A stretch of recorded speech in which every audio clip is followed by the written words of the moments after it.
Okay, Okay. when did you run away from home, Uncle? There. Yeah. Okay.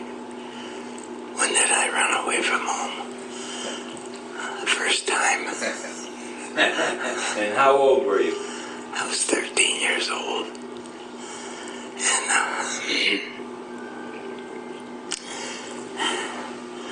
what prompted me to do that was I used to go to East Palestine, Ohio every summer to spend with my nephew. Who was your nephew? George. Alex. He always went by George when he went to school, but I always called him Alex. And we slept in the attic. At the end of each end of the house, there were open windows. And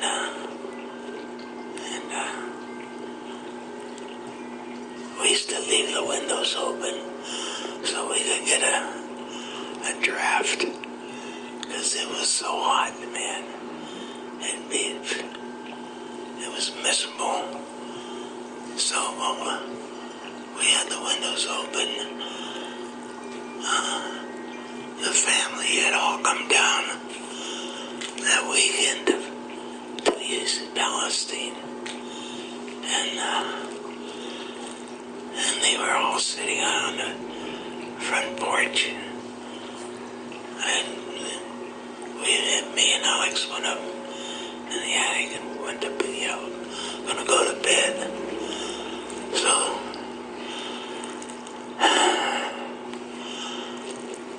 they were arguing down on the front porch about who was going to take care of me. You know, who could I go live with? You know, and one person was, well, you know, he's a big expense. You know, he's a problem. Who said that? I don't know who said it, but it was a general reference to why they couldn't take care of me. So I really got upset. You know, here they were arguing why they didn't want to take me. So I told Alex, I said, Alex, I'm going to run away in the morning. I'm going to go to Florida. And I had a pair of loafers, and I had a dime in each one of those loafers. You know, there's a strip that goes across, and people used to put a dime or penny inside that little thing in the strap, you know. Anyway, I had that 20 cents, and I said, I'm going to leave a note that I'm going to the golf course to caddy, because I hated to go there, but whenever I used to get a chance, I go caddy. Okay. And so I says, I'll be home tonight, you know. So I went down. Lena had baked some fresh bread that was sitting out. So I grabbed that one loaf of bread, and I took it with me. And so It's good bread. So there was some guy picked me up.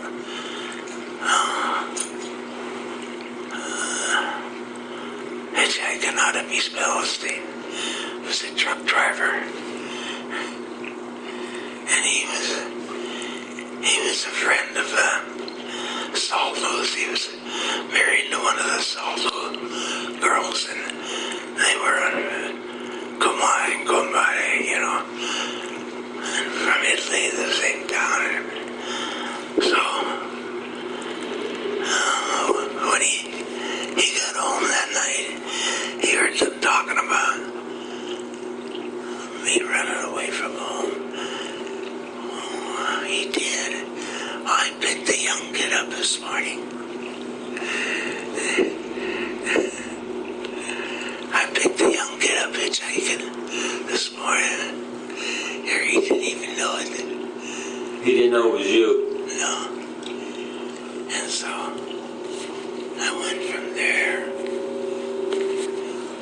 how old were you when Grandpa and Grandma passed?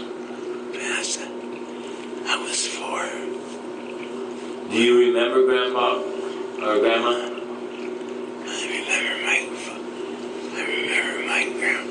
Your grandfather. I remember him. I remember more things about him than I do my mom. 'Cause she died when I was, just turned 4. And so then, I forget how far I went, but I got on a sailor picked me up. I must have been down around Virginia or somewhere. And the sailor, he was going to Hollywood, Florida. Okay, all right. That's good, So he had some cheese sandwiches. He shared one of them with me. I was starving, let me tell you. So when we got to Hollywood, Florida, hell yeah, got out of the car. Lots of luck. I stepped off onto the sidewalk, passed out. The longer I was on, I just collapsed. And some guy picked me up, some older guy picked me up. What's the matter, son? I haven't eaten in X amount of days. He said, well, come on in. I'll buy you breakfast. So I go in this restaurant, and I could smell that breakfast cooking, bacon and all that. Oh, I couldn't wait. I just sat there, I was dying to get some food in me. And I had the works, and I ate everything, and I said, well, I'm going to Miami. I have a sister there in the Coral Gables. I'm going to go see her. That was Aunt Claire. Yeah. I was gonna. So, I hitchhiked to Miami, and they left me off at the police station. And so I got out, and I went in the police station. And I asked him that could let me use your phone. I'd used my 20 cents up somewhere to get something to eat, I'm sure. And then Clara, I told my sister Clara, I'm down here at the police station, and could you come and pick me up? She says, no. She says, you found your way down here. You can find your way to our place. Really? Yep, okay. So I walked, because she lived on, I forget the name of the street. Anyway, I walked. So I got there, and she said, oh, I didn't have anything with me. The only thing I had with me was a bayonet that Tony had brought home. When he came off from the ring, he gave me this knife. This thing. I left that in Cargo Falls. I don't know whatever happened to it. If you want to take a break, we'll take a break. That's all right. That's all right. I'm going to reset the recording real quick. Okay. Okay, you're good. Okay. What year was that? That was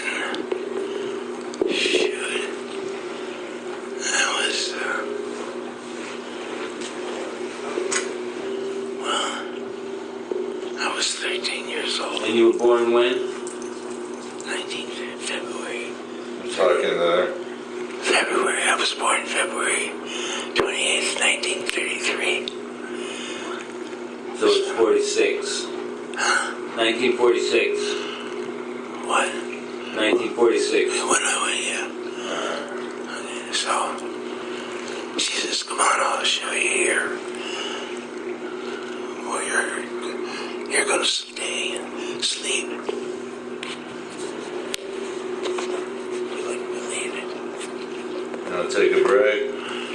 Hold it up. And what happened? She took me out.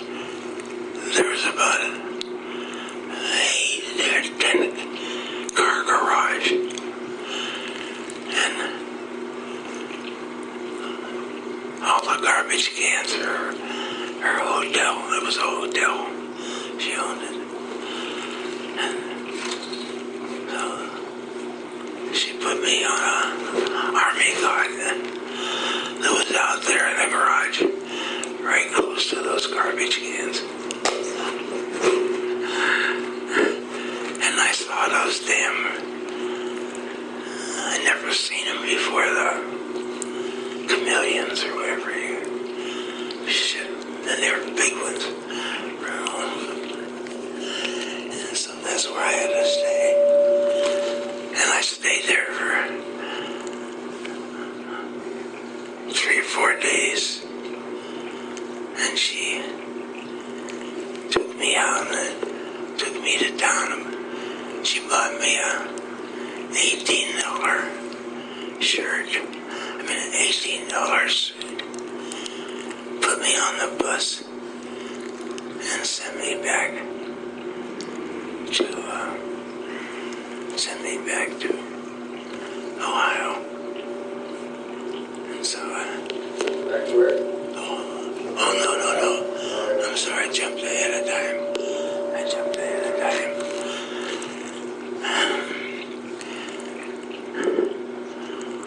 Oh, that was the second time.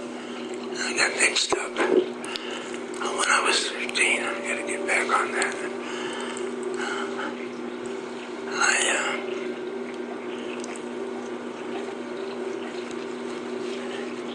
She put me on the bed. See, I stayed there. Yeah. And she bought me a suit and sent me back To who? to my sister Rose. Was Aunt Rose married then? Oh, yes. Yeah. She was married. And so when I got home, Rose hugged me and was crying, and I was back home. But the second time, that was the first time. Okay. The second time was two years later. Okay, when I was a freshman in high school. So when school was out, and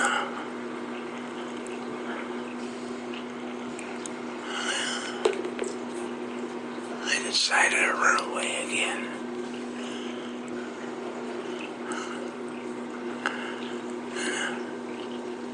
So, Is that when you joined the army?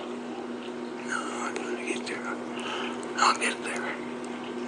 So, I took off again. And I'm getting kind of mixed up now.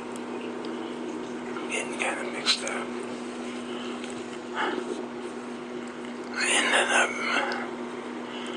see, with the 2 times I ran away, I got them mixed up now. The details.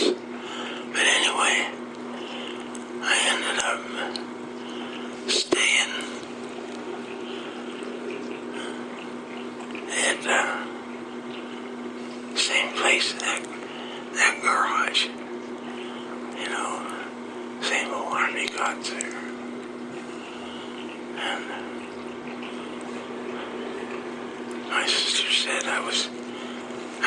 not to talk to anybody in the hotel. Any of the guests. One of their guests was Joe Bonanno. Joe Bonanno? Right. He was there by himself. From the Mafia family? Right. The big shot. He was one of the top dogs. He was one of the Joe Bonannos was one of the big shots in the Mafia. I don't know why he stayed there, but he didn't want to stay in a fancy place where he could draw attention. So he says, and you're not supposed to. He's laying out on a cot in sunshine. She points to the window. She says, you're not to talk to that man. Okay? You don't ask him no questions. You don't talk to him. Well, that made it all the more interesting. So I eased over and I struck up a conversation with him. Just a regular old, conversation. And then, that was the end of it. Then two girls checked into the hotel, and she warned me ahead of time. She says, these are two decent French girls. One was from Quebec, and her girlfriend lived in Schenectady, New York. And she says, they're going to be here for a week.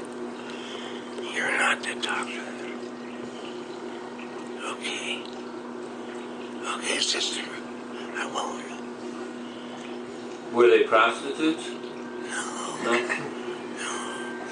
They were very class girls. Yeah, Nice man. here's a... They were nice. This is about the war. It's like we have to interview veterans. But I'll do it when he wants to take a break. Yeah, anyway.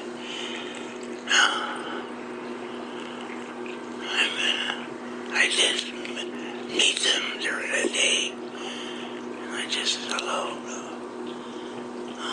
Where are you from? Blah, blah, blah. My sister, she owns a hotel. Oh, really? So this little girl from Quebec, she's French. They both spoke English. Perfect. I spoke English. Did I shut this off? Did I shut it? No. He wants to shut off. Take a break. Because I want to do something. Okay. Take a break.